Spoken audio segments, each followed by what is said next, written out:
Tonight we're going to a border town in 1946. Texarkana sat right on the line between Texas and Arkansas, a railroad town split down the middle by State Line Avenue, 2 mayors, 2 police departments, 2 sets of rules. And in the spring of that year, 1 killer who moved between them like smoke.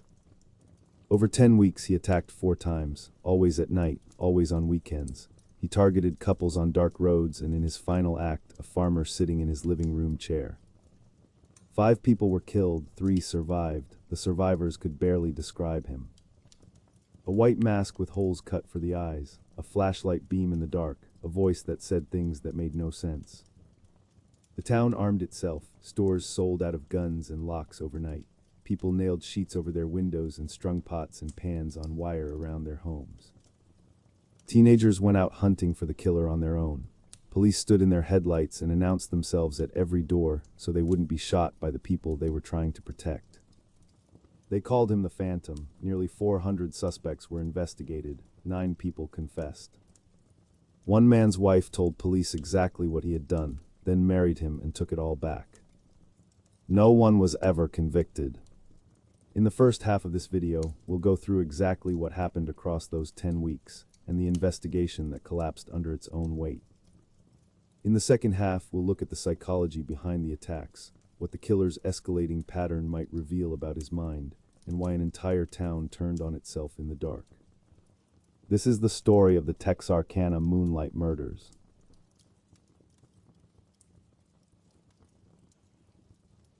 Texarkana in 1946 was not 1 city, it was 2. The town straddled the border between Texas and Arkansas, split down the middle by State Line Avenue. On the west side you were in Texas, on the east side Arkansas. 2 mayors, 2 police departments, 2 sheriffs, 2 sets of courts, 2 sets of laws, and 2 separate ideas about how strictly any of them should be enforced. The division wasn't just administrative, it shaped the character of the place. The Arkansas side was known for looser drinking laws, rowdier nightlife, and a general tolerance for the kinds of things the Texas side preferred to keep quiet. State Line Avenue wasn't just a road. It was a fault line running through the middle of a community that shared a name but couldn't quite agree on what kind of town it wanted to be. Texarkana had been founded in 1873 at the junction of 2 railroad lines near the Red River. By the 1940s, it had grown into a regional hub, not large enough to be a city in the way that Dallas or Little Rock were cities, but large enough to attract strangers. The rails brought performers, politicians, and commerce. They also brought drifters, transients, and people passing through who left no trace behind them. The war had changed things. By early 1946, World War II was over, but its effects still lingered in Texarkana the way they lingered everywhere. Some of the town's young men had come home, others hadn't. Fathers and brothers were still overseas, or stationed at distant bases waiting for discharge, or buried in places their families would never visit. What remained were their teenage children. This was a generation that had grown up fast. Many of them had been managing households while their fathers were gone. They held jobs, they drove cars. They went to dances and movies and stayed out late because there was no one home to tell them otherwise. The local paper referred to them as teenagers, a relatively new term at the time, and treated them mostly as a curiosity or a mild concern. They spent their evenings the way teenagers in small towns have always spent them. They went to the Paramount Theater for the late shows. They ate at all-night diners. They cruised the main streets, and when the evening got late enough and private enough, they drove out to the lovers' lanes on the edges of town. These were dirt roads and dead-end stretches just beyond the city limits. Places where you could park a car under the pine trees and not be seen from the highway. Places where the darkness was absolute once you turned off your headlights. In a town where everyone knew everyone's business, the lovers' lanes were the only real privacy young people had. It was a normal thing. It was what you did on a Friday or Saturday night if you were young and had access to a car and didn't want to go home yet. It had been normal for years. No one thought of it as dangerous. The doors in Texarkana were left unlocked in those days. People slept with their windows open in the warm months. The crime that existed was the kind you could understand: drunken fights at the clubs, the occasional robbery, disputes between people who knew each other. Nothing in Texarkana's experience had prepared it for what was about to happen. On the night of the 22nd of February, 1946, a man in a white mask appeared at the window of a parked car on a dark road just outside the city limits, and everything changed.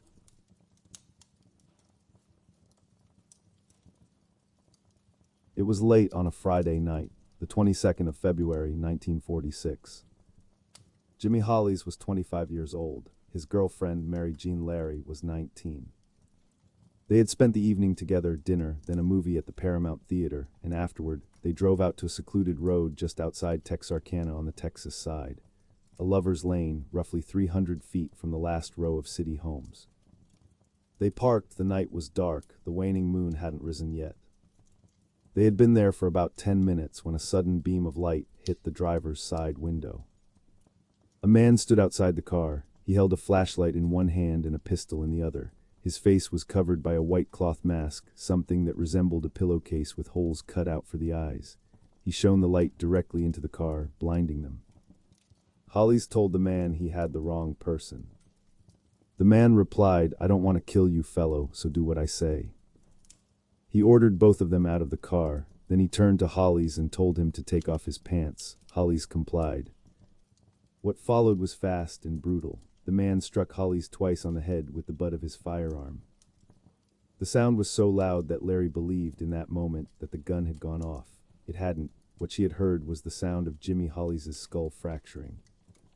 Hollies crumpled to the ground. The attacker kicked his body, then turned his attention to Larry. He struck her with a blunt object and ordered her to run. She tried to flee toward a ditch, but the man directed her up the road instead. In her heels, half blind from the blow, she ran. She spotted an old car parked off the road and went toward it, hoping someone was inside. It was empty. The attacker caught up to her. He asked her why she was running. She told him it was because he had told her to. He called her a liar, knocked her to the ground, and sexually assaulted her with the barrel of his gun.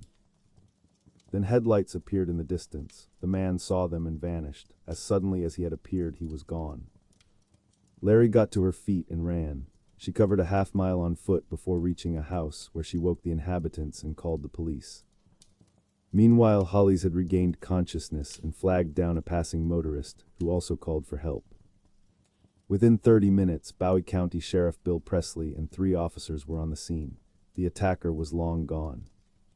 Both victims were taken to the hospital. Larry was treated overnight for a head wound and released. Hollies had suffered 3 skull fractures. He would be hospitalized for several days. When the police interviewed them, they got 2 descriptions that didn't match. Larry said the man was a light-skinned African American. She believed she could see skin beneath the mask. Hollies said he was a tanned white man, probably around 30 years old, but admitted he couldn't be certain because the flashlight had blinded him the moment the encounter began. They agreed on one thing: the man was about 6 feet tall.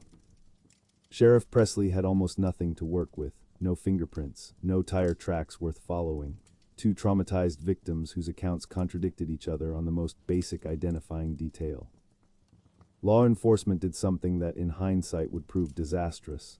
They challenged Larry's account repeatedly. Investigators questioned whether the attack had really happened the way she described it. They suggested that she and Hollies knew their attacker and were covering for him. They pushed back on her story rather than accepting it at face value. The case was treated as an isolated incident, a random act of violence on a back road in a town that had its share of them. The Texarkana Gazette didn't report on the attack until 3 days later, a small item buried in the paper, an insurance agent and a girl assaulted on a lonely dirt road. No one connected it to anything larger. No one imagined it was the beginning of something. But Jimmy Hollies did. Speaking to police from his hospital bed, he said something that would prove grimly prophetic. "If you don't find him, he's going to kill someone," he said. Only 1 month later, he was proven right.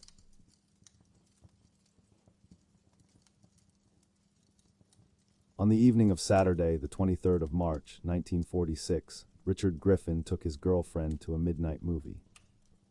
Griffin was 29 years old, a Navy veteran recently returned from the war. He was visiting his mother in Texarkana and had been dating Polly Ann Moore, 17, for about 6 weeks. They saw the late show, then stopped at an all-night diner. Sometime after that, they drove out to a dirt road about half a mile outside the city limits on the Texas side, a lover's lane, roughly 100 yards south of U.S. Highway 67 West. They were not seen alive again. The next morning, Sunday the 24th of March, a passing motorist noticed Griffin's 1941 Oldsmobile sitting on the road. It looked out of place for that time of day. Curious, the motorist approached and found two bodies inside. Griffin was on his knees between the front seats, his head resting on his crossed hands. His pockets had been turned inside out. Moore was sprawled face down in the back seat. Both had been shot once in the back of the head with a .32 caliber pistol, but they hadn't been killed inside the car. A blood-soaked patch of earth about 20 feet from the vehicle told a different story. The killer had taken them out of the car, or they had been outside it when he attacked. He shot them there on the ground, then he put them back. Congealed blood covered the running board and had flowed through the bottom of the car door, evidence of the bodies being moved while still bleeding. A single .32 caliber cartridge casing was recovered nearby, possibly ejected from a pistol that had been wrapped in a blanket to muffle the sound. The crime scene was compromised almost immediately. Rain had fallen that morning, washing away footprints and tire tracks. Onlookers arrived before investigators could secure the area. Whatever evidence the killer might have left behind was trampled or dissolved before anyone could collect it. No pathologist examined either body. No forensic analysis was conducted beyond the basic recovery of the shell casing. In 1946, in a border town with divided jurisdictions, this was not unusual. It was simply how things were done. The police had almost nothing: two dead, a shell casing, and a pool of blood in the wrong place. There was one detail that quietly linked this to the attack on Hollies and Larry a month earlier. Griffin had been found with his trousers pulled down around his ankles, but investigators had no reason to make that connection publicly. The first attack was still being treated as an isolated incident. Contemporaneous rumors said that Polly Ann Moore had been sexually assaulted. Later investigations found no evidence to support this. The Griffin Moore murders raised concern in Texarkana, but not panic, not yet. The public treated it as a terrible but contained event. A couple in the wrong place at the wrong time, and 3 weeks passed quietly. Then on the night of Saturday, the 13th of April, 15-year-old Betty Jo Booker was playing a gig. She was an alto saxophone player with a local group called Jerry Atkins and the Rhythmaires. They had a regular Saturday night engagement at the VFW Club on West 4th and Oak Street in Texarkana, and Betty Jo was a popular member. She was a junior at Texas High School, an officer of her school band, a sorority member, a winner of scholastic and musical prizes, and a former Little Miss Texarkana. She was 15 years old and already performing in front of adults in a working band on Saturday nights. The gig ran late that night. It wasn't until after midnight that the crowd began to thin out.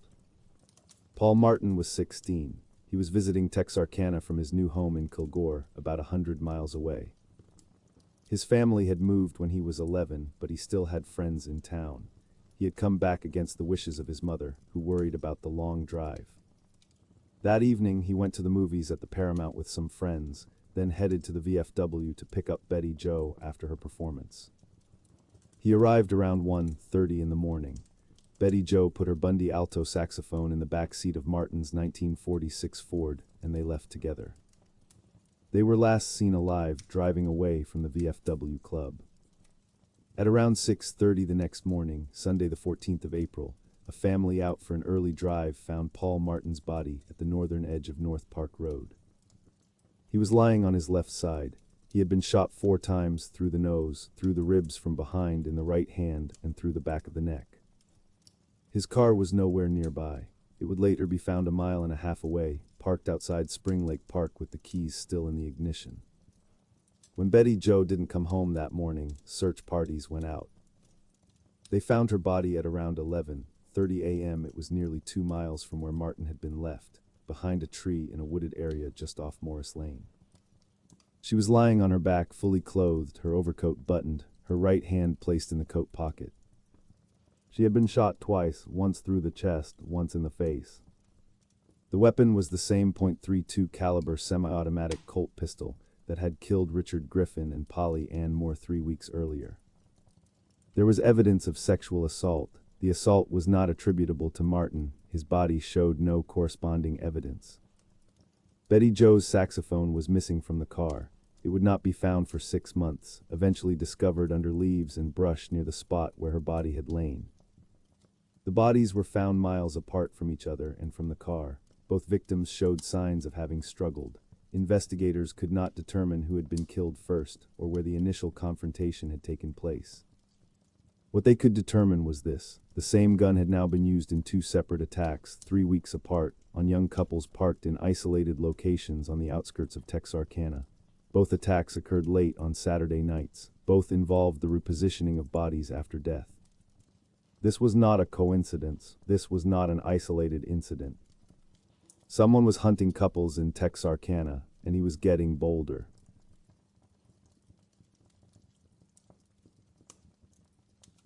The death of Betty Jo Booker broke something in Texarkana. The Griffinmore murders had been alarming but containable. 2 adults, a back road, something you could rationalize if you tried hard enough. But Betty Jo Booker was 15 years old. She was a popular junior at Texas High, a sorority member, a band officer, a former Little Miss Texarkana.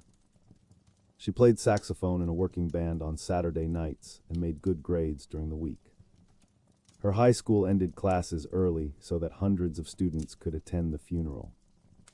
And now the ballistics confirmed it. The same .32 caliber Colt pistol had been used in both double murders. Whatever had happened to Griffin and Moore 3 weeks earlier was not a one-time event. It was a pattern, and the pattern was accelerating.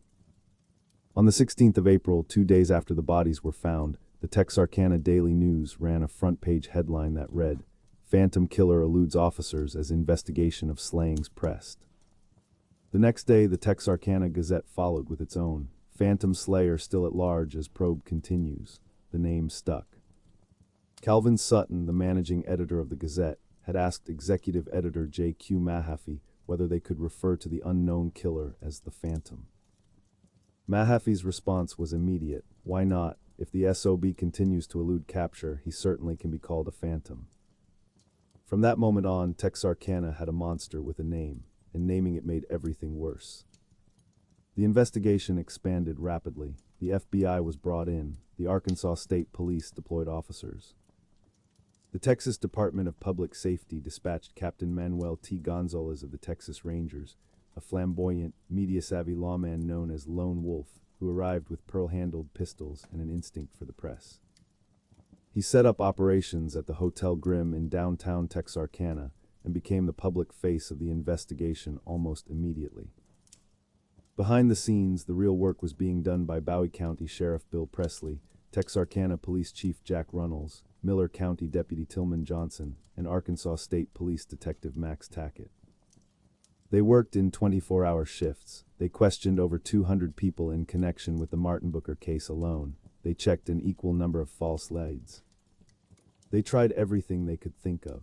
Gonzalez recruited teenagers to sit in parked cars on the lovers' lanes at night, acting as decoys while officers waited nearby in the dark. Police officers volunteered as decoys themselves, sitting with real partners or with mannequins propped in the passenger seat, hoping the Phantom would approach, but he never did. A reward was posted after the Griffinmore murders, $500. After the Martin Booker killings, it climbed past $1,700 within days. It would eventually exceed $10,000. The money produced nothing but more false leads. 9 people confessed to being the Phantom killer. Every single confession fell apart under questioning. The details didn't match the facts. Tackett recalled each one and dismissed them all. Meanwhile, the town was disintegrating. Curfews were imposed on businesses in an attempt to keep people off the streets after dark. The Paramount Theater stopped showing midnight movies. Restaurants and nightclubs sat half-empty. Liquor stores on the Arkansas side closed at 9:30 in the evening, early by local standards.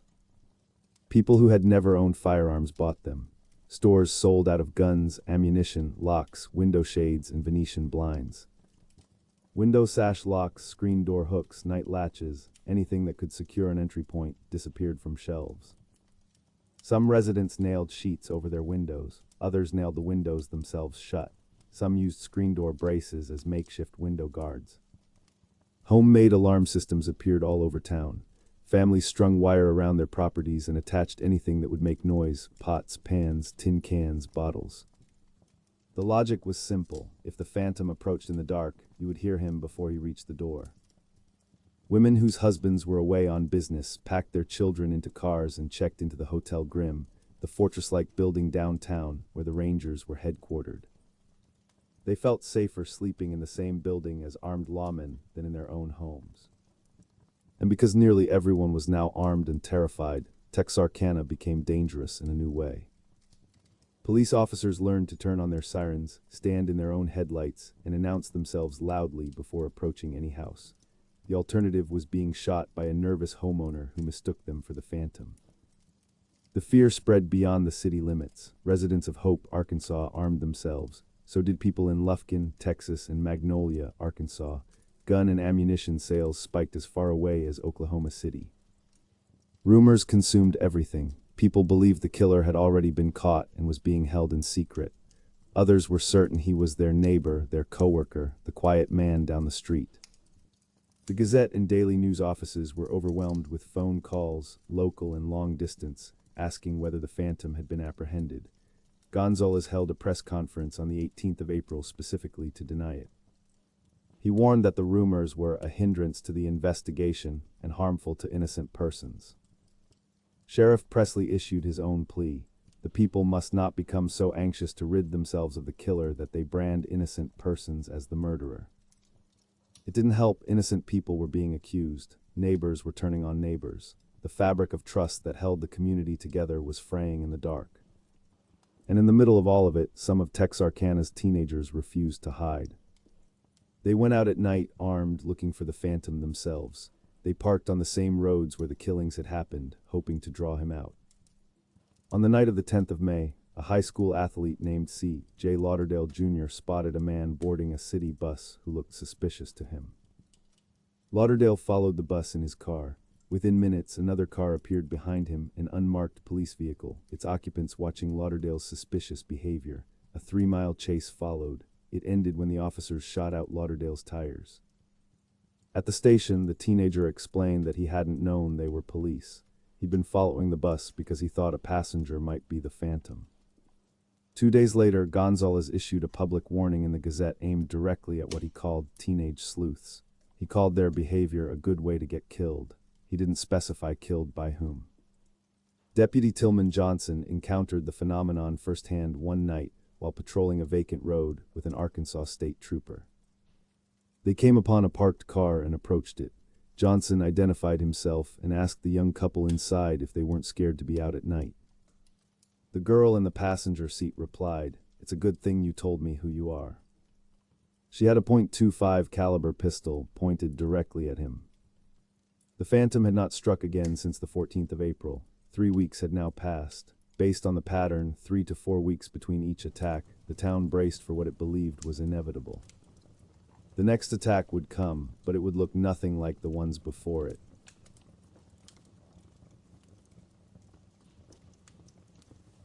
On Friday evening, the 3rd of May, 1946, Virgil Starks was sitting in his armchair reading the newspaper.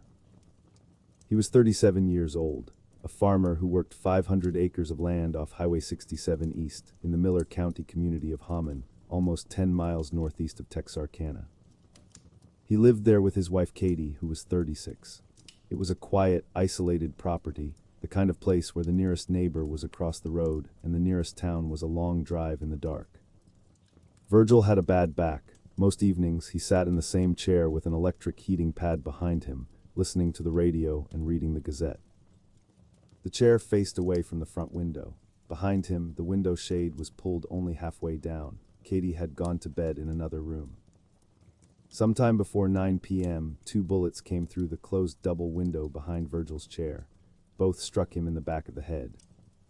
Katie heard the sound of breaking glass and came running from the bedroom. She found Virgil standing, or trying to. He rose from the chair, then slumped back into it. Blood was everywhere. He was already dead. Katie ran to the telephone mounted on the wall. It was a crank phone, the kind where you had to ring the operator to connect a call. She turned the crank twice. Before the call could go through, the shooter fired again through the same window. 2 bullets hit Katie in the face. One knocked out several of her teeth. The other entered her cheek and exited behind her ear. She dropped to the floor. She was alive, bleeding heavily, half blind from the blood running into her eyes, but alive. She tried to crawl to another room to get a pistol, but she couldn't see well enough to find it. Then she heard the killer moving around the back of the house. The sound of the screen door on the back porch being forced open, a foot and a leg coming through. He was inside. Katie changed direction. She ran, staggering, barefoot in her nightgown, through the house and out the front door. She crossed the road to the home of her sister and brother-in-law. No one was there. She kept running. 50 yards farther, she reached the house of a neighbor named A.V. Prater. She reached his door, gasped out the words, "Virgil's dead," and collapsed. Prater grabbed a rifle and fired a shot into the air to summon another neighbor, Elmer Taylor. Taylor retrieved his car, and along with members of the Prater family, drove Katie to Michael Meagher Hospital. She survived. She would carry the scars and the bullets' damage for the rest of her life, but she survived. Katie was questioned in the operating room by Miller County Sheriff W.E. Davis, who took over as head of the investigation. 4 days later, Davis interviewed her again. She discounted a rumor that had been circulating that Virgil had heard a car parking outside their house on several consecutive nights before the attack and had feared for his life. Katie said it wasn't true. The first officers on the scene were Arkansas State Police Troopers Max Tackett and Charlie Boyd. They had been driving on Highway 67 that night, headed from Texarkana to Hope to turn in their monthly expense reports. On the way, they had passed the Starks farm and noticed an older model car parked on the road nearby. They made a mental note to check it on their way back. By the time they returned, the car was gone, and the call had come in about the shooting. They would always regret not stopping. At the Starks' house, investigators found bloody footprints where the killer had stood over Virgil's body. They found a .22 caliber bullet. They found a red flashlight that the killer had dropped outside the window, the spot from which he had fired. Bloodhounds were brought in and followed a trail from the house toward Highway 67, where the scent disappeared at the road. The flashlight was sent to the FBI laboratory in Washington for examination. Nothing useful was found on it. The Texarkana Gazette published a photograph of it, a black flashlight with red ends, and asked the public to report anyone who owned one like it. It was the first spot-colored photograph the paper had ever run. Blockades went up on Highway 67 East. Everyone who had been driving in the area that evening was detained and questioned. By the 5th of May, 47 officers were working the case. On the 9th of May, a mobile radio station arrived with 20 Arkansas State police officers and 10 prowl cars equipped with two-way radios. On the 11th of May, a teletype machine was installed in the Bowie County Sheriff's Office to connect with law enforcement across Texas. The reward fund, which had already passed $7,000 on the night of the Starks murder, climbed above $10,000 within 10 days. But there was a problem, a serious one. The weapon used to kill Virgil Starks was a .22 caliber rifle, not the .32 caliber Colt pistol that had killed Griffin, Moore, Martin, and Booker. The victims were a middle-aged married couple in their own home, not teenagers on a lover's lane. The location was the Arkansas side, 10 miles from town, not a secluded road on the Texas side just beyond the city limits. Almost everything about the Starks attack was different. Sheriff Davis believed the weapon was an automatic rifle. The majority of officers still attributed the attack to the Phantom. The timing fit the 3-week pattern, and the sense of escalation was unmistakable, but doubt lingered from the beginning. At the crime scene, Sheriff Presley said something that captured both the frustration and the awe that investigators felt. "This killer is the luckiest person I have ever known. No one sees him, hears him in time, or can identify him in any way."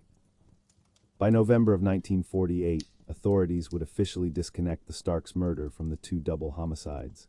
The cases were no longer considered the work of the same person. But in May of 1946, no one knew that yet. What the public knew was that the Phantom had changed his method. He was no longer waiting on dark roads for teenagers in parked cars. He was coming to people's homes. He was shooting through their windows while they read the evening paper. If the Lovers Lane killings had made Texarkana afraid to go out at night, the Starks murder made them afraid to stay home. There was nowhere left to feel safe.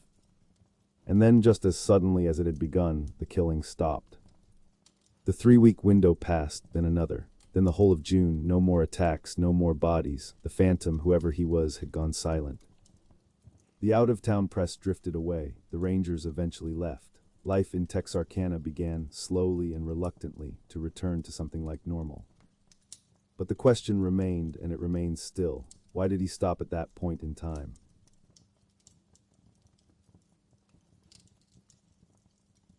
The killing stopped, the investigation did not. In the months that followed, officers continued working the case, running down leads, re-interviewing witnesses, chasing every thin thread that presented itself. Nearly 400 suspects were investigated over the course of the inquiry. Most were cleared quickly, some took longer, a handful became genuinely compelling, none were ever convicted. The most persistent suspect, and the one that two of the lead investigators went to their graves believing was guilty, was a 29-year-old career criminal named Yowell Swinney. Swinney was a car thief. He had a long record: theft, counterfeiting, burglary, assault, but nothing in his history suggested he was capable of murder. What brought him to the attention of investigators was not violence. It was a pattern that Arkansas State Police Detective Max Tackett noticed while working an unrelated case. Tackett had been investigating a series of car thefts in the Texarkana area. As he mapped them out, something emerged. Around the time of each murder, a car had been stolen near the killing ground, and after each murder, a previously stolen car had been found abandoned nearby. The thefts and the killings moved together like shadows. In June of 1946, Tackett investigated a non-payment of rent. The landlord gave him a description and a license plate number for his tenant's car. The car turned out to be stolen. A tip from a member of Swinney's own family told Tackett where Swinney habitually parked his vehicles, a particular lot in Texarkana. Tackett's partner, Charlie Boyd, set up a stakeout on the car. A woman came to retrieve it. Her name was Peggy Lois Stevens. She told police she had married Yowell Swinney that very day, though she claimed not to know where he was at that moment. She was arrested. 2 weeks later, a car dealer in Atlanta, Texas, contacted authorities about a man who had tried to sell him a Plymouth without the title. The dealer turned him down and called the police with a description and a plate number. The car was confirmed stolen. Within a day, Tackett spotted the Plymouth and followed Swinney to the Arkansas Motor Coach Station, where a short-foot pursuit ended in his arrest. On the way to jail, Swinney said something to Deputy Tillman Johnson that would stay with investigators for decades. "Mr. Johnson, what do you think they'll do to me for this? Will they give me the chair?" It was a strange question. At that point, he had no reason to believe he was being arrested for anything more than car theft. The electric chair was not a punishment for stealing automobiles. Once in custody, Swinney was interrogated about the murders. After his initial remarks, he denied everything. He agreed to be given sodium pentothal truth serum, but investigators administered so much that he lost consciousness without saying anything useful. It was Peggy who talked. She gave police 3 statements. In the first, she didn't implicate herself or provide alibis for her husband. In the second, she placed herself and Swinney in Spring Lake Park on the night of the Booker Martin murders.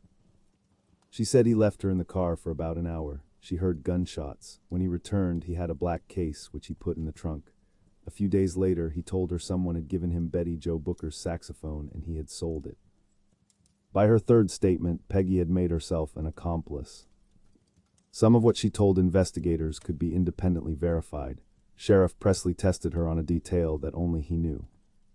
He asked whether Swinney had taken anything from Paul Martin's pocket.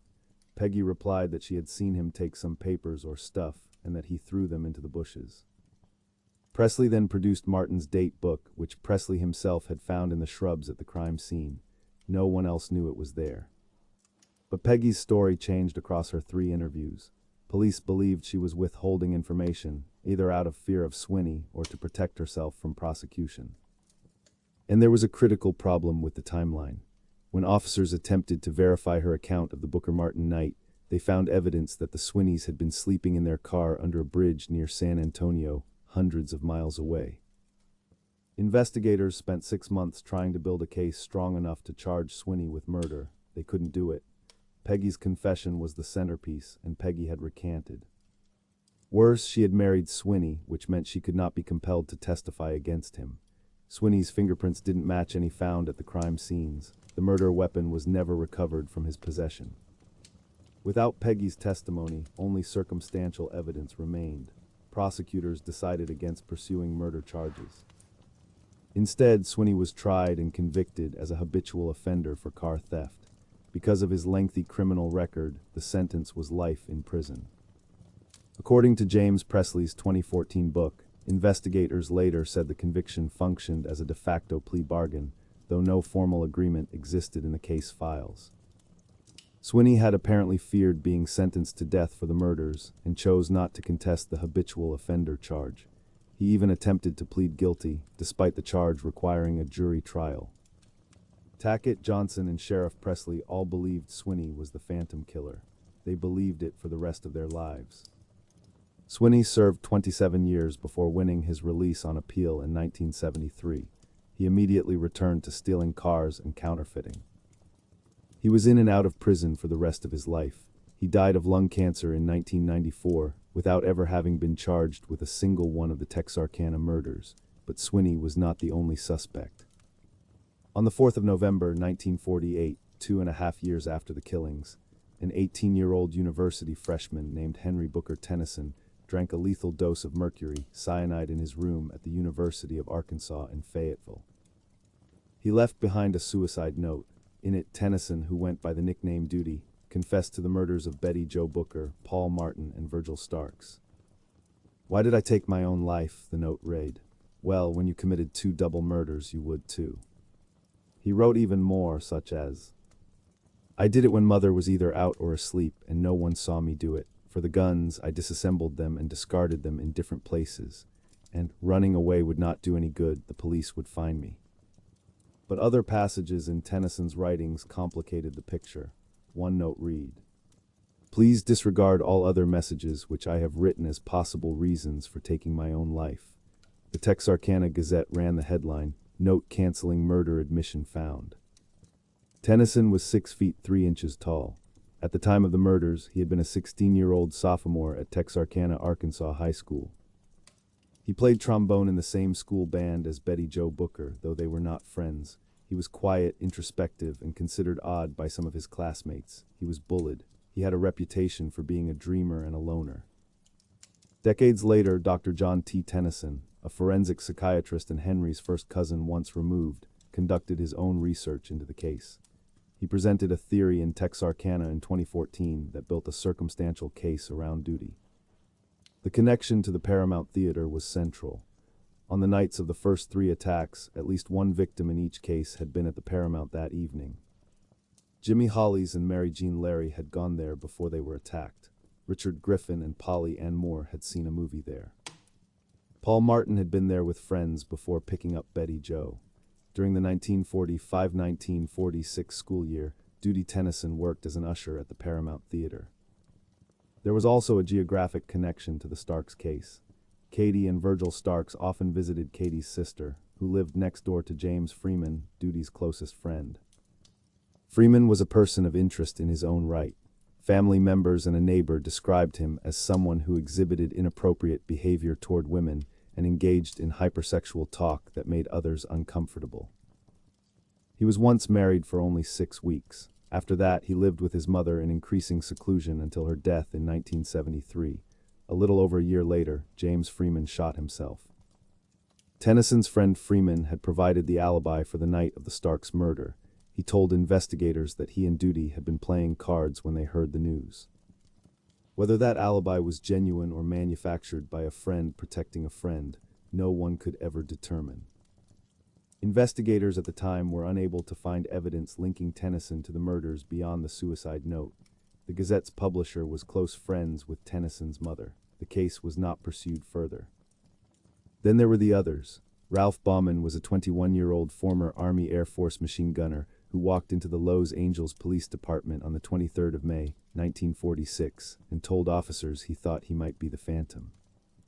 He claimed to have awoken from a fugue state lasting several weeks on the same day as the Starks murder with his rifle missing. "I'm my own suspect," he said. Gonzalez stated that several parts of Bauman's story had little basis in fact. He had previously confessed to killing 3 people in Texarkana in a period of 3 days, which didn't match the timeline. He was cleared. On the 27th of April, a man tried to sell an alto saxophone to a music store in Corpus Christi. He became evasive and fled when the clerk said she would need to get the manager. Police found him and discovered a bag of bloody clothing in his hotel room. He said the blood was from a bar fight. Witnesses confirmed his story. He was cleared after several days of questioning. Betty Jo Booker's saxophone was eventually found 6 months later, under leaves and brush near where her body had lain. It had never left the crime scene. An escaped German prisoner of war was considered. He had stolen a car in Mount Ida, Arkansas, and attempted to buy ammunition in Oklahoma.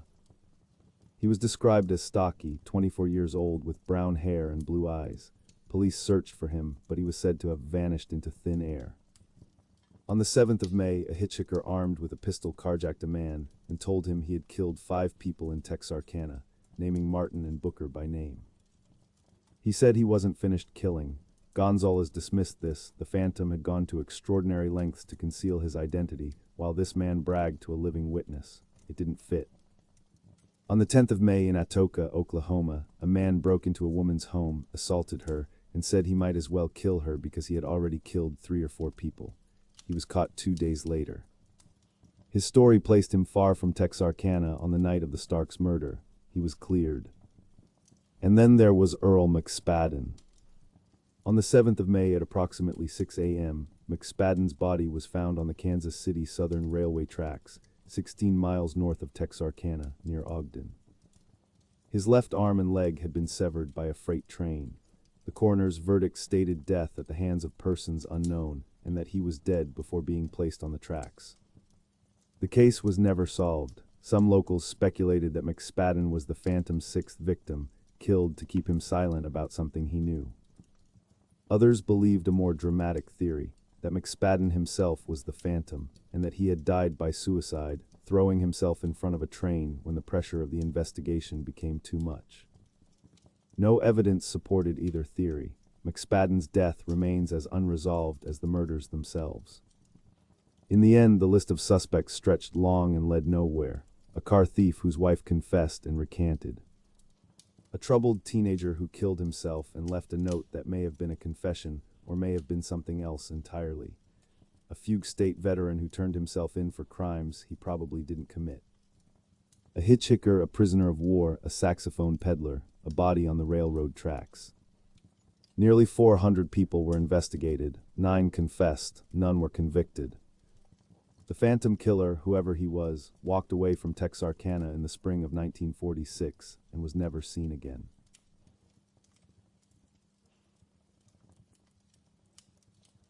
That's the story of what happened in Texarkana across those 10 weeks in the spring of 1946. The attacks, the victims, the investigation that pulled in hundreds of officers and produced hundreds of suspects and ended with nothing. But knowing what happened doesn't answer the questions that still linger beneath the surface. Why did the killer wear a mask when he operated in total darkness? Why did he escalate from assault to murder to home invasion in such a precise, measured rhythm? Why did he separate the bodies of Martin and Booker by nearly 2 miles? Why did he stop? In part 2, we're going to go through the psychology behind this case. Not to solve it, no one can do that now, but to examine what the killer's behavior across those 10 weeks might reveal about the kind of mind that was operating in the dark outside Texarkana. And why, 80 years later, this town still can't stop looking over its shoulder.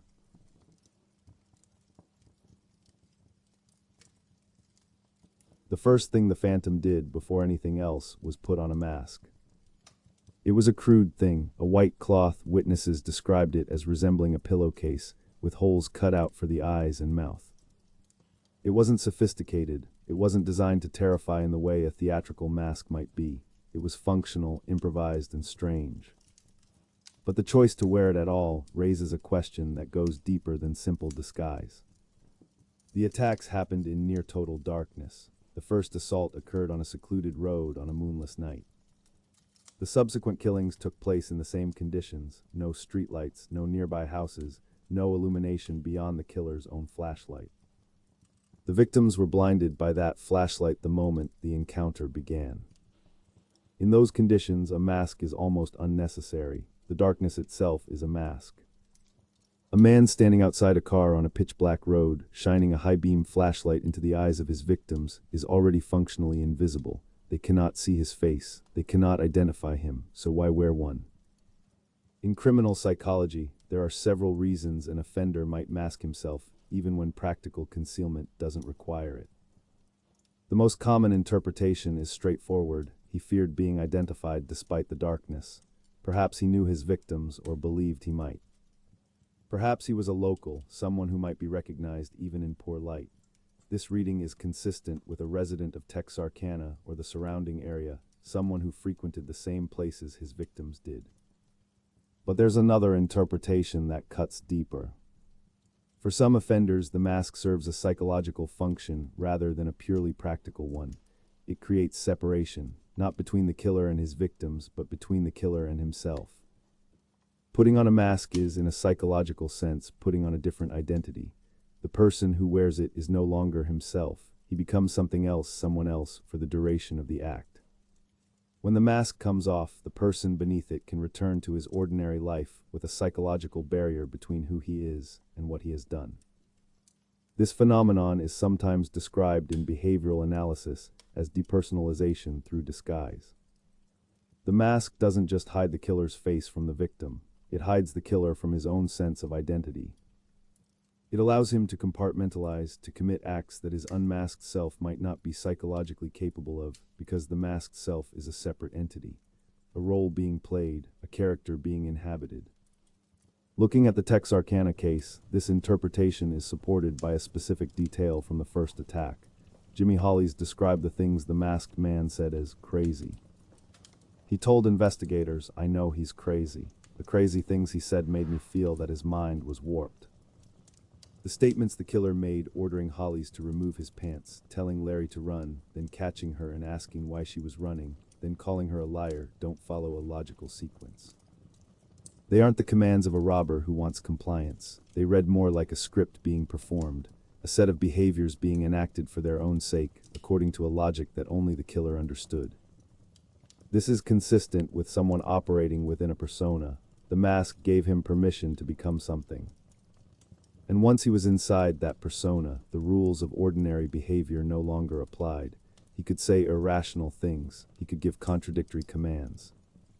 He could assault and degrade because the masked self was not bound by the same constraints as the unmasked self.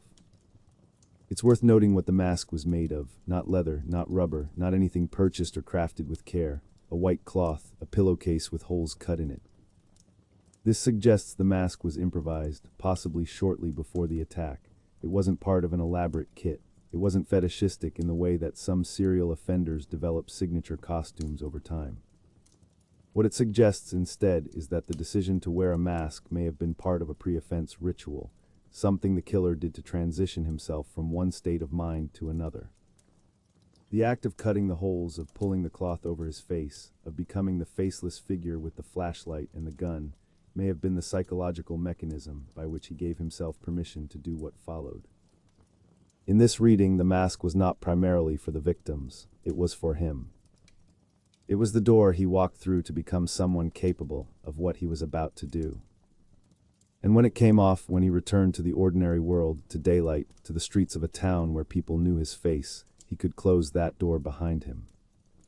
The masked self stayed on the other side, and the unmasked self could go on living as if none of it had happened. This is one possible explanation for how the Phantom moved through Texarkana for 10 weeks without detection. Not because he was a stranger, not because he was especially clever or skilled at evading capture, but because the person who committed the crimes and the person who walked the streets of Texarkana during the day may have been, in his own mind, two entirely different people. The mask made that split possible, and without it, he may never have been able to kill at all.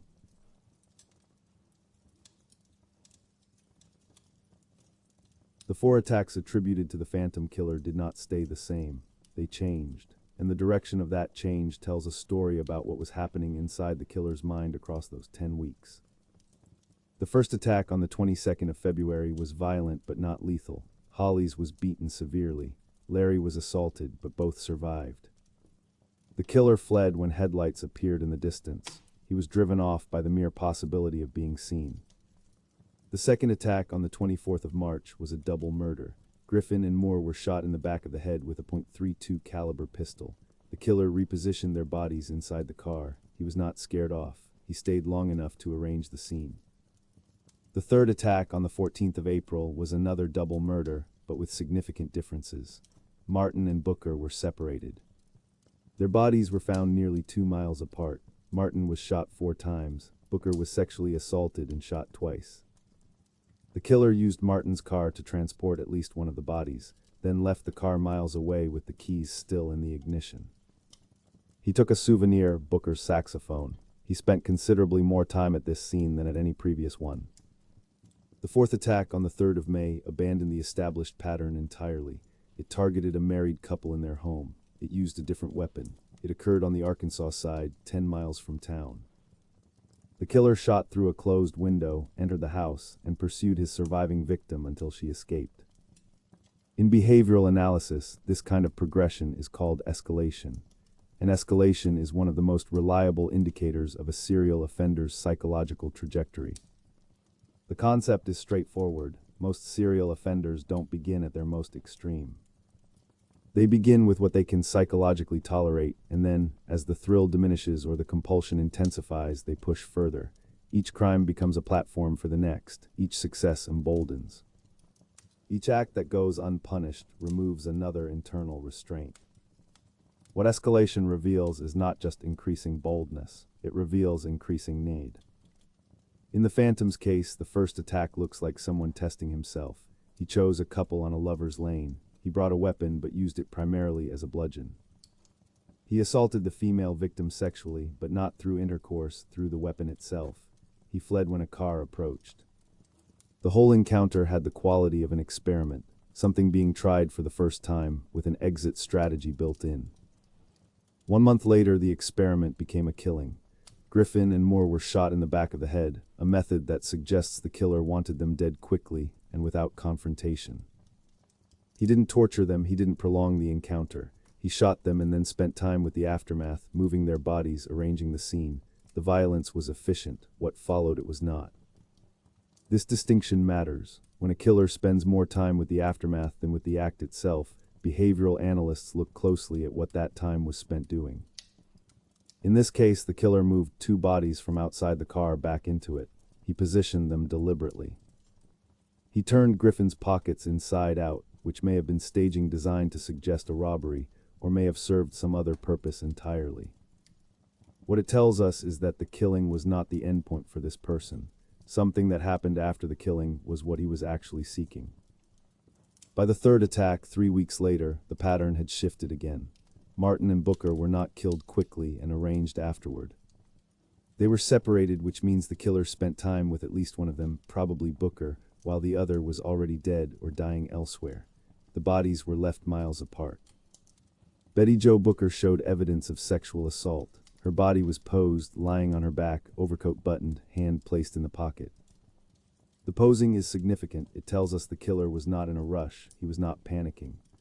After shooting a 15-year-old girl in the chest and face, he took the time to button her coat, place her hand in her pocket, and position her in a specific way before leaving.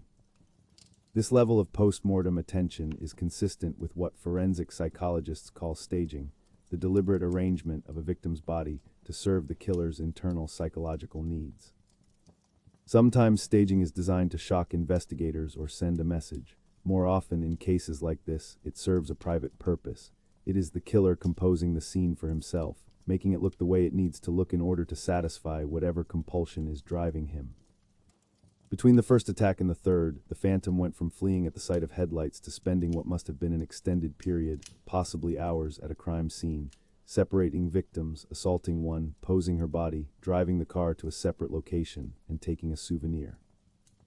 That is not just increased boldness. That is a fundamental shift in the relationship between the killer and his crimes. And then came the Farmhouse. The Starks attack broke every established pattern. Different victim type, different location, different weapon, different method.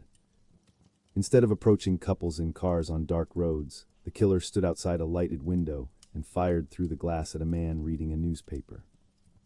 In isolation, this looks like a different crime entirely, and indeed, by 1948, investigators officially disconnected it from the other attacks. But if we look at it through the lens of escalation, a different reading emerges.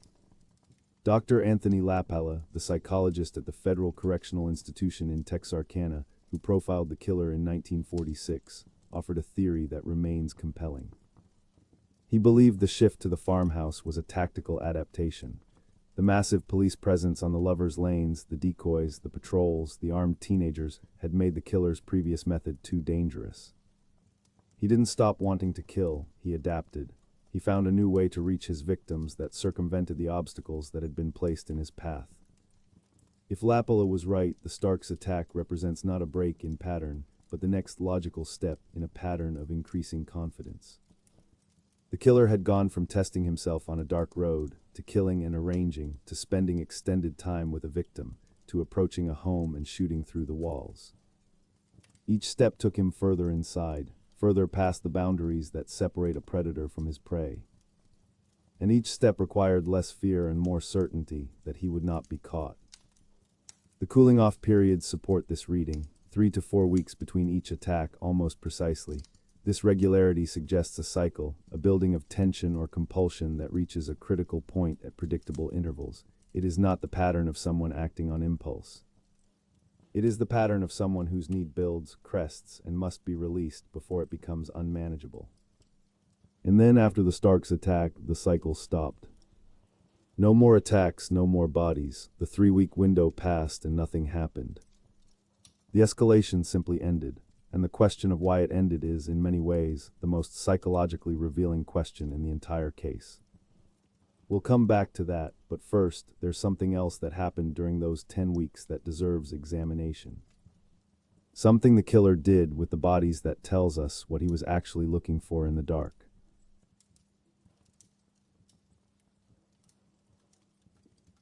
In the first attack, the killer sexually assaulted Mary Jean Larry with the barrel of his gun. In the second attack, the killer repositioned the bodies of Richard Griffin and Polly Ann Moore, moving them from outside the car back inside it, arranging them in deliberate positions. In the third attack, the killer separated Paul Martin and Betty Jo Booker by nearly 2 miles, sexually assaulted Booker, and then posed her body with her coat buttoned and her hand placed in her pocket. Each of these post-mortem behaviors tells us something, and what they tell us, taken together, is that the phantom killer was not primarily motivated by the act of killing itself. In forensic psychology, there is a distinction drawn between instrumental violence and expressive violence. Instrumental violence is violence that serves a purpose beyond itself. A robber who shoots a store clerk to eliminate a witness is using instrumental violence. The goal is the robbery. The killing is a means to an end. Expressive violence is different. It is violence that serves a psychological or emotional need in the offender. The act itself, or something that accompanies it, is the point. There is no separate goal being served. The violence and what surrounds it is what the offender is seeking. The Phantom's crimes contain elements of both.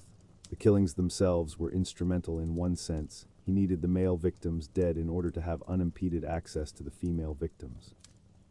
Griffin was shot efficiently. Martin was shot multiple times, but the lethal wounds suggest he was neutralized quickly. In both double murders, the male victim appears to have been dealt with first, as an obstacle to be removed. But what happened afterward was not instrumental. It served no practical purpose. It didn't help the killer escape. It didn't conceal evidence. It didn't advance any goal beyond the satisfaction of whatever was happening inside his own psychology. This places the Phantom squarely within a category that forensic psychologists sometimes call power reassurance, or, in more severe cases, anger excitation offenders. These are individuals whose crimes are organized around a need to dominate, to control, and to experience a specific psychological state that only the total subjugation of another person can provide. The sexual assaults are the most obvious indicator. In the first attack, the assault of Larry was committed with a weapon, the gun barrel, rather than through intercourse. This is significant. It tells us that the sexual dimension of the crime was about power and degradation rather than physical gratification. The gun is an object of control. Using it as an instrument of assault merges the violence and the sexuality into a single act. They are not separate impulses being satisfied in sequence. They are the same impulse. In the third attack, the sexual assault of Betty Jo Booker did involve physical evidence of a sexual act, but the posing of her body afterward, the careful buttoning of the coat, the placement of the hand in the pocket, introduces another dimension. Posing is one of the most telling behaviors in serial crime analysis. When a killer takes the time to arrange a victim's body into a specific position after death, it almost always means the crime is serving a fantasy. The killer is not just acting on impulse. He has an image in his mind, a scene, a composition, a way the victim should look, and he is making reality conform to that internal picture. The specificity of Booker's posing suggests that the Phantom had thought about this before. The buttoned coat, the hand in the pocket, this is not a random arrangement. It is deliberate and considered. It is a scene being composed. What the scene meant to him, what fantasy it satisfied, or what image it fulfilled, we cannot know. But the fact that he took the time to create it, after killing a 15-year-old girl, while her body was still lying behind a tree in the woods with a search party potentially hours away from finding it, tells us something about his priorities. The killing gave him access. What he did with that access was the actual crime. There is another detail that warrants attention, the separation of the victims. In the second attack, Griffin and Moore were killed in the same location and left together in the car. In the third attack, Martin and Booker were separated by nearly 2 miles. Martin's body was found on the edge of a road. Booker's was found in the woods, posed and partially hidden behind a tree. Martin's car was found 1.5 miles from his body, parked at Spring Lake Park. This separation required effort, time, and planning. The killer had to use the victim's own car to transport at least one body. He had to drive between locations. He had to choose those locations, which means he either knew the area well or had scouted it in advance. Why did he go through all of that trouble? The most likely explanation is that the killer wanted privacy with Booker. He needed Martin dead, but he didn't need Martin present for what came next. The separation was about creating isolation, time alone with the female victim, without the male victim's body as a distraction or a reminder of the violence that preceded it. This reading is consistent with the fantasy-driven interpretation. If the killer was enacting something, staging something, posing something, experiencing something private and internal, then the male victim was an interruption. A practical problem to be solved before the real purpose of the crime could be fulfilled. The progression from the second attack to the third supports this. In the Griffinmore murders, the killer spent time with the aftermath but did not separate the victims. By the Martin Booker murders, he had refined his process. He had learned what he needed, which was time alone in a private location with the female victim, and he had developed a method for achieving it. This is the hallmark of a learning offender, someone who is not repeating the same crime identically, but adjusting it each time to get closer to whatever experience he is actually pursuing.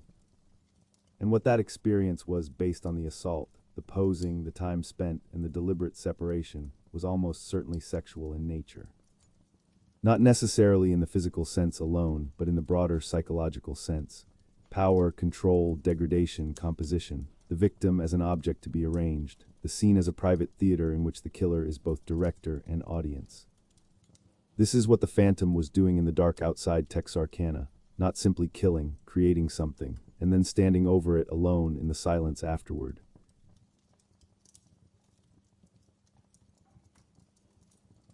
Peggy Swinney told police that her husband was the Phantom killer. She said it more than once. She provided details that could be verified. And then she took it all back, married him, and ensured that she could never be compelled to say any of it in court. The question of why she did this, all of it, the confession and the recantation, is one of the most psychologically complex threads in the entire case. To understand it, you have to understand the position Peggy occupied. She was not a bystander. By her own third statement to police, she had placed herself at the scene of the Booker Martin murders. She had waited in the car while her husband disappeared into the dark. She had heard the gunshots. She had seen him return with a black case, Betty Jo Booker's saxophone. She had watched him put it in the trunk. Whether every detail of her account was accurate or not, Peggy was telling investigators that she was present, that she knew what Swinney was doing, and that she stayed with him afterward. This is not the behavior of an innocent witness who happened to learn something terrible about her partner. This is something else. In criminal psychology, there is a recognized phenomenon sometimes called trauma bonding. It describes the attachment that forms between an abused or dominated person and their abuser, an attachment that intensifies, paradoxically, the more dangerous and controlling the relationship becomes. Trauma bonds develop under specific conditions. There must be a power imbalance. There must be intermittent reinforcement, periods of kindness or normalcy alternating with periods of threat or violence. And there must be isolation. The dominated person must feel that they have no one else to turn to, no other version of reality available to them. Peggy Swinney was married to a career criminal, a man whose own behavior on arrest, asking whether they would give him the chair for a car theft, suggested he knew exactly what he was capable of and feared being held accountable for it. Deputy Tillman Johnson described Peggy in blunt terms. Her bread wasn't baked. The elevator didn't go all the way to the top. Whether that assessment was fair or not, it points to something important. If Peggy was cognitively limited, or if she had been worn down by years of instability and domination, then her relationship to Swinney and to the truth would have been far more complicated than a simple choice between speaking and staying silent. People in trauma bonds don't make decisions the way outsiders expect them to. They don't weigh evidence and choose rationally. They oscillate, they confess and recant. They tell the truth in one moment and deny it in the next, not because they're lying in the conventional sense, but because their relationship to reality is filtered through their attachment to the person who controls them. Peggy's 3 statements follow this pattern almost precisely. In her first statement, she withheld everything. In her second, she told a partial truth, implicating Swinney but minimizing her own role. In her third, she admitted being present, being a witness, being complicit. Each statement moved closer to the full truth. And then she married him, and the full truth became legally unreachable. From the outside, this looks like a calculated legal strategy. Marry the suspect, invoke spousal privilege, block the prosecution. And perhaps that is what it was, at least in part. Perhaps Swinney or someone advising him understood that marriage would be the most effective shield available. But the timing suggests something more complicated. Peggy married Swinney on the same day she was arrested retrieving his stolen car. She told police she had married him that very day.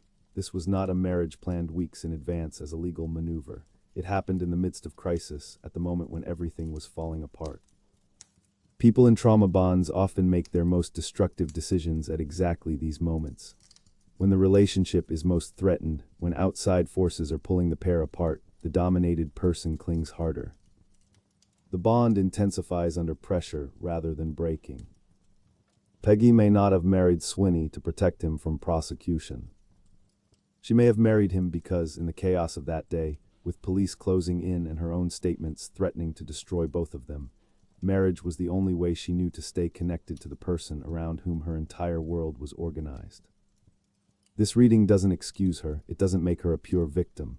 By her own account, she sat in a car and listened to gunshots while teenagers were being murdered. She kept his secrets for weeks before police found her. But it does explain the pattern of confession and recantation that made the case against Swinney ultimately unprovable. Peggy wasn't a witness who chose silence because she didn't care about justice.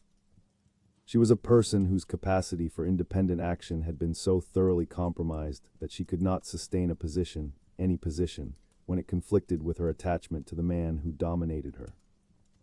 The police understood this at the time, at least intuitively. They believed she was withholding information out of fear of Swinney or out of concern for her own prosecution. Both of those things were probably true, but beneath them there was likely something deeper, something that even Peggy may not have been able to articulate. She knew what he was and she couldn't leave. There is one final detail worth considering. Peggy's confession contained information that could be independently verified. She knew where Martin's date book had been discarded, a detail known only to Sheriff Presley. She knew about the saxophone. She knew the locations, the timing, the sequence. This means one of two things. Either she was there as she claimed, and her knowledge came from first-hand experience, or Swinney told her everything afterward in detail, and she absorbed his account so thoroughly that she could repeat it convincingly to police. Either way, the relationship between Peggy and Yowell Swinney was one in which murder was known, discussed, and in one way or another, shared.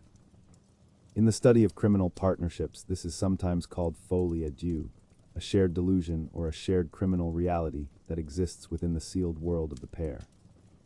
It doesn't require both people to be equally violent or equally culpable. It requires only that both people inhabit the same version of reality and that neither one breaks the seal. Peggy broke it briefly in those three statements. She let the outside world in. She told the truth or something close to it. And then she sealed it shut again. And by doing so, she made certain that whatever Yowell Swinney had done in the dark outside Texarkana would never be proven in a courtroom. The investigators, Tackett, Johnson, Presley, spent the rest of their lives believing they had the right man. They may well have been correct. But the only person who could have confirmed it chose to stay inside the sealed room, and the door never opened again.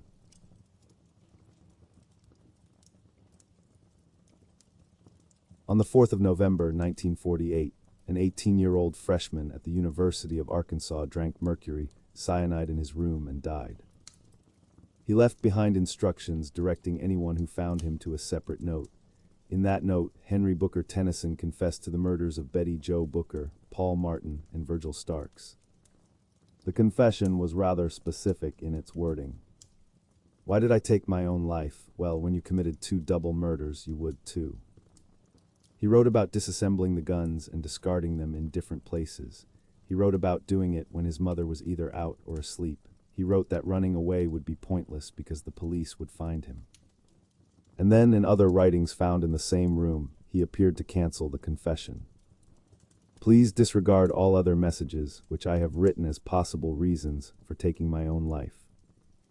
The question that has surrounded Duty Tennyson ever since is one that psychology can illuminate but cannot definitively answer. Did he do it, or did he believe he did it? Or was the confession something else entirely, a final act of self-narration by a young man who needed his death to mean something larger than the quiet despair that actually caused it? To understand the possibilities, you have to understand who Tennyson was. He was 6 feet 3 inches tall and 16 years old at the time of the murders. He came from a well-to-do Texarkana family, but a broken one. His parents divorced when he was 3. His mother was emotionally distant, seldom offering physical affection, rarely present in the way a child needs. He became withdrawn, introspective, a dreamer who read comic books and watched movies, and lived largely inside his own head. He was bullied, beaten up more than once by classmates who thought he was gay. His grades were poor, though those who knew him attributed this to apathy rather than inability. He was quiet in a way that made people uncomfortable. He was the kind of teenager that others described as strange, without being able to say exactly why. He had one close friend, James Freeman. They lived in the same neighborhood, played trombone together in the school band, and spent time in each other's company when others didn't seek out either of them. And he worked as an usher at the Paramount Theater during the 1945-1946 school year, the same theater that at least one victim from each of the first 3 attacks had visited on the night they were killed. None of this proves anything, but it provides the psychological soil from which a false confession might grow, or from which a genuine one might finally surface at the end of a life that had become unbearable. In the psychology of suicide notes, confession is not uncommon, but the nature of what is being confessed varies enormously. Some suicide confessions are genuine. A person who has committed a terrible act and cannot live with the knowledge of it may choose death as the only available form of resolution. The confession is their final attempt to unburden themselves, to hand the truth to someone else before they leave.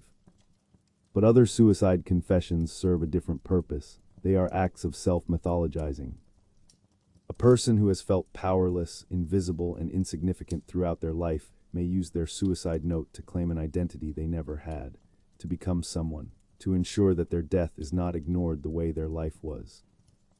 For a young man like Duty Tennyson, bullied, isolated, emotionally starved, considered strange by everyone around him, the phantom killer represented something.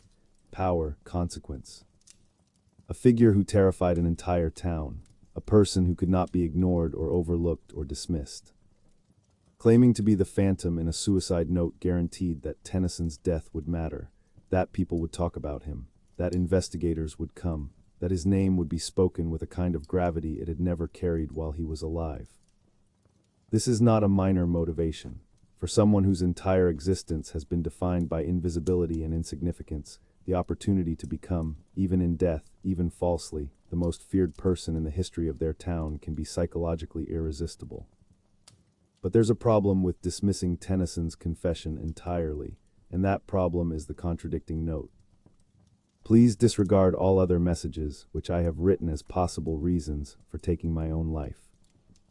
If the confession was false, if Tennyson was simply claiming credit for murders he didn't commit in order to make his death significant, why would he also write a note that undermines it? Why confess and then cancel the confession in the same collection of final writings? One reading is that Tennyson was ambivalent, that he wanted to claim the identity of the phantom, but also couldn't fully commit to the lie. That some part of him knew it wasn't true and needed to signal that, even as another part of him needed the story to stand. Another reading is darker. What if the confession was genuine and the recantation was the lie? What if Tennyson did kill Booker, Martin, and Starks, and the contradicting note was a last-minute attempt to protect his family from the truth? His mother was friends with the publisher of the Texarkana Gazette. The social consequences for his family would have been devastating. A note that cast doubt on the confession could have been an act of mercy, a final gift to a mother who, despite her emotional distance, was still his mother. Investigators at the time found no physical evidence linking Tennyson to the murders. His friend Freeman provided an alibi for the night of the Starks attack. The case was not pursued. But decades later, Dr. John Tennyson's research raised circumstantial connections that make dismissal less easy. The Paramount Theater link, the geographic proximity to the Starks farm through Freeman's neighbor, the physical profile, 6'3", young, strong. And Freeman himself, the friend who provided the alibi, the man who exhibited hypersexual behavior toward women, who was once married for 6 weeks, who lived in seclusion with his mother until she died, then shot himself a year later. Did they do it together? Was Freeman the dominant partner and Tennyson the follower? Was the suicide note a genuine confession from a boy who had been carrying the weight of participation in something monstrous for 2.5 years? Or was it all invention, a final fantasy from a lonely teenager who wanted, more than anything, to be someone? The honest answer is that we don't know. The psychology can show us what each possibility would look like and can even tell us which patterns are more common. But it cannot open the door of Tennyson's room in Fayetteville and ask him which version was real. What it can tell us is this: false confessions by suicide are not rare. They follow identifiable patterns. They tend to come from individuals who are isolated, who feel powerless, who have a history of insignificance or invisibility, and who possess detailed knowledge of a crime, whether through involvement or through obsessive following of the case. Tennyson fits every one of those criteria. But so would the actual killer, at the moment he decided he could no longer live with what he'd done. The note sits exactly at the boundary between those two possibilities. And the boy who wrote it made certain, through the contradicting message, that no one would ever be able to determine which side he truly stood on. It was perhaps his final act of control, the one thing he could guarantee about his own death, that it would remain, like the murders themselves, permanently unresolved.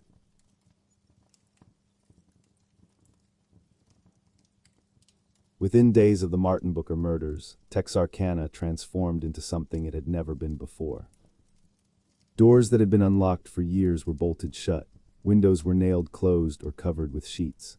Families strung wire around their properties, attached to collections of pots and pans and bottles, anything that would clatter if a stranger brushed against it in the dark. Stores sold out of guns, ammunition, locks, and window hardware. Women checked into the Hotel Grimm with their children. People slept with loaded pistols on both sides of the bed and made pallets on the floor so their children could be within arm's reach. And then, after the Starks murder, after it became clear that the phantom could reach people inside their own homes, the transformation deepened. It was no longer about protecting yourself when you went out. It was about the fundamental safety of being anywhere at all. What happened to Texarkana in the spring of 1946 is a case study in collective fear. Not fear of a specific person, because no one knew who the phantom was, but fear of an absence.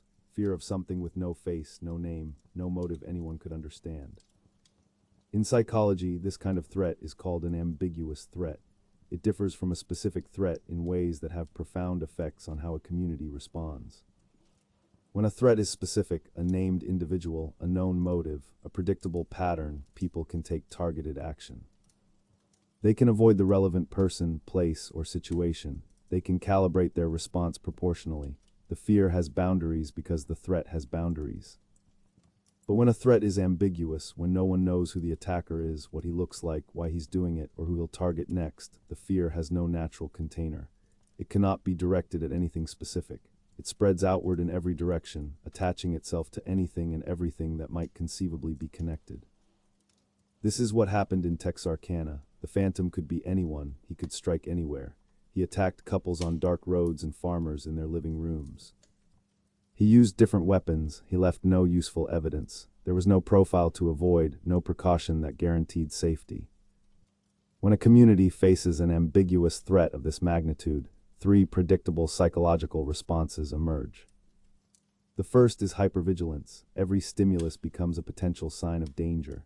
Every sound outside the window, every unfamiliar car, every stranger at the grocery store becomes a candidate for suspicion. The brain enters a state of perpetual alertness, scanning constantly for threats that may or may not exist. In Texarkana, this manifested as a flood of false reports. Police were inundated with calls about prowlers that turned out to be nothing. An officer stated that nearly all of the alarm was the result of excitement, wild imagination, and near hysteria. Cows that got loose one night triggered reports of white-faced intruders lurking in the dark. Car backfires and carnival sound effects were reported as gunshots. The brain, in a state of hypervigilance, doesn't wait for confirmation before sounding the alarm. It fires first and evaluates later. This is an adaptive response in situations of genuine, immediate danger. It keeps you alive in the moment. But when sustained over weeks and months, it becomes exhausting, irrational, and ultimately dangerous in itself. The second response is a collapse of trust. When the threat has no face, every face becomes suspect. Neighbors accused neighbors. Rumors named innocent people as the killer. Sheriff Presley had to publicly plead with residents to show more consideration for their fellow citizens, because people were being branded as the phantom on the basis of nothing more than suspicion or dislike. This is one of the most corrosive effects of an ambiguous threat on a community. It reverses the default assumption that the people around you are safe. Suddenly, the person next door, who you have known for years, who you have spoken to every morning, might be the one who comes to your window at night with a gun. Once that trust collapses, the community itself becomes a threat. The armed homeowners, the vigilante teenagers, the nervous citizens with guns on both sides of the bed, all of them were theoretically protecting themselves from the phantom. But in practice, they were creating a town in which anyone might shoot anyone else by mistake.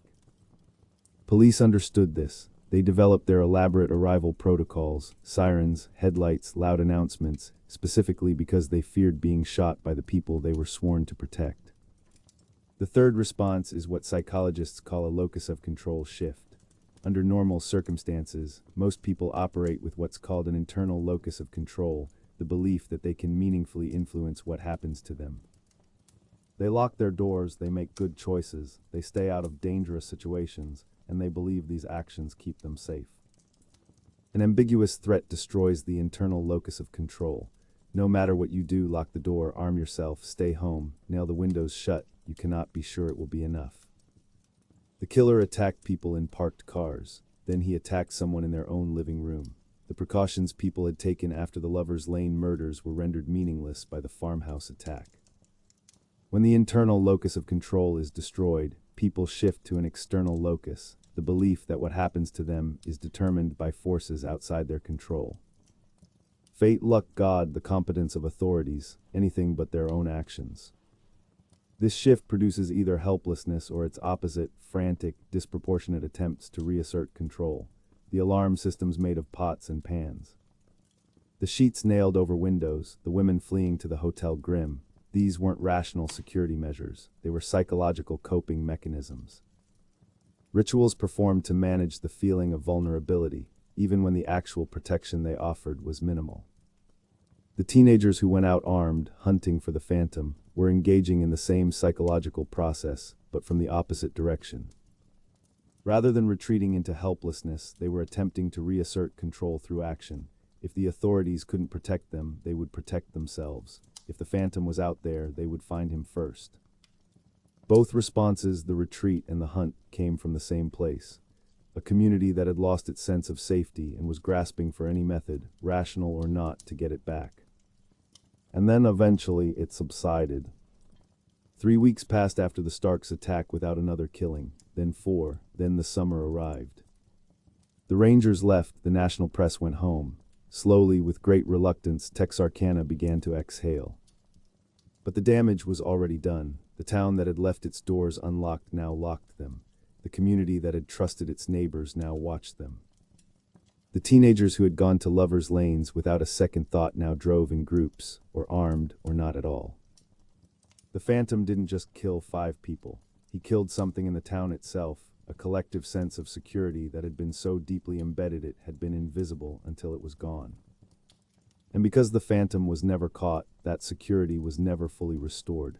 You can rebuild trust after a threat is contained and identified. But you cannot fully rebuild it when the threat simply vanishes, because vanishing is not the same as being gone. It means only that you can't see it anymore.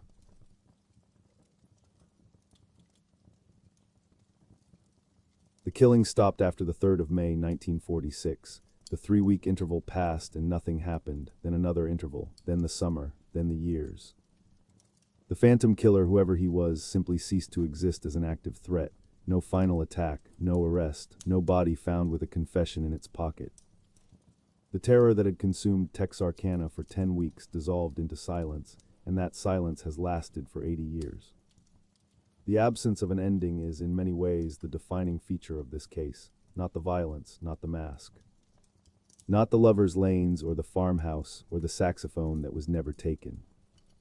What makes the Texarkana Moonlight murders persist in the collective memory, what keeps researchers returning to the case, keeps books being written, keeps people arguing about Swinney and Tennyson and Freeman, is the fact that it never resolved. And that absence works on the human mind in a very specific way. In psychology, there is a well-established principle called the Zeigarnik effect. It was first described in the 1920s by psychologist Bluma Zeigarnik, who observed that people remember uncompleted tasks far more vividly and persistently than completed ones.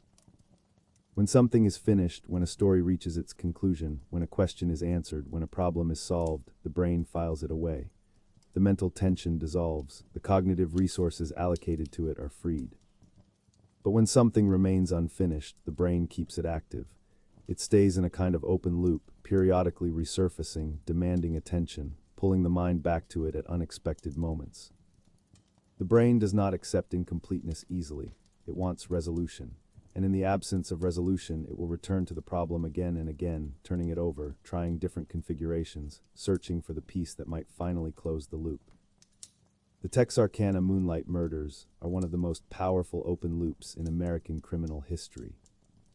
The case has everything the brain needs to become fixated: vivid, specific details, clear victims, a defined timeline. Multiple plausible suspects, each with evidence for and against, and at the center of it all, a void where the answer should be. This is why people still argue about whether Swinney did it, why researchers still revisit Tennyson's suicide note. Why the Paramount Theater connection and the stolen cars and Peggy's 3 statements continue to be examined and re-examined decades after everyone involved is dead. It isn't because new evidence is likely to emerge. It almost certainly won't. It's because the brain cannot let go of a story that has no ending. The loop stays open. The question keeps asking itself. But the Zeigarnik effect alone doesn't explain why this particular case maintains its hold. Plenty of crimes go unsolved without becoming cultural touchstones. What makes the Texarkana murders different, what gives them their specific psychological weight, is the combination of an open loop with an uncontained threat. When a murder is solved, the fear it generates becomes bounded. The killer is identified. He has a name, a face, a history. He is caught, or he is dead, or he is explained. The threat he represented is reduced from the abstract to the specific, and the specific can be filed away. It can be categorized. It can be understood as something that happened with knowable causes, and that is now over. When a murder goes unsolved, none of that containment occurs. The killer remains faceless. The threat remains abstract, and because it is abstract, it can be projected onto anything. The phantom killer was a man in a white mask. That is nearly all anyone knows about his physical being. He was about 6 feet tall. He may have been white. He may have been black. He was somewhere between his mid-20s and 50. He might have been a car thief, or a teenage usher, or a machine gunner, or a dead man on the railroad tracks. He could be anyone, and because he could be anyone, the fear he generated has never been fully discharged. This is the psychological principle at work when people say they find unsolved cases more disturbing than solved ones. It isn't just the absence of justice. It's the absence of containment. The threat was never bounded. The monster was never given a cage, and because of that, at some deep psychological level, it is still out there. The 1976 film The Town That Dreaded Sundown understood this intuitively. Its tagline read, "In 1946, this man killed 5 people. Today he still lurks the streets of Texarkana, Arkansas." The statement is factually absurd. By 1976, the killer would have been elderly if alive at all and was almost certainly dead. But psychologically, it is precisely accurate. Because the killer was never identified and contained, he is, in the emotional architecture of the town's memory, still present, still lurking, still faceless in the dark. There's one more psychological dimension to this case that deserves attention, and it has to do with why the killing stopped. In the study of serial offenders, cessation is almost always explained by one of a small number of factors. The killer died. The killer was incarcerated for an unrelated crime. The killer moved to a different area and began offending there. Or, in rare cases, the killer simply stopped. The compulsion was satisfied or burned out or overridden by some other force. Each of the main suspects maps onto one of these explanations. If Swinney was the killer, he stopped because he was arrested for car theft in July of 1946 and spent the next 27 years in prison. The timing works. The killings ended approximately 2 months before his arrest. But 2 months is a gap that needs explaining. If he was the phantom, why did he stop before he was caught? If Tennyson was the killer, he stopped because he was 16 years old and terrified. The investigation was massive. The town was armed. 47 officers were working the case. For a teenager still living with his mother, the risk of continuing would have been overwhelming. He may have simply been too frightened to go on.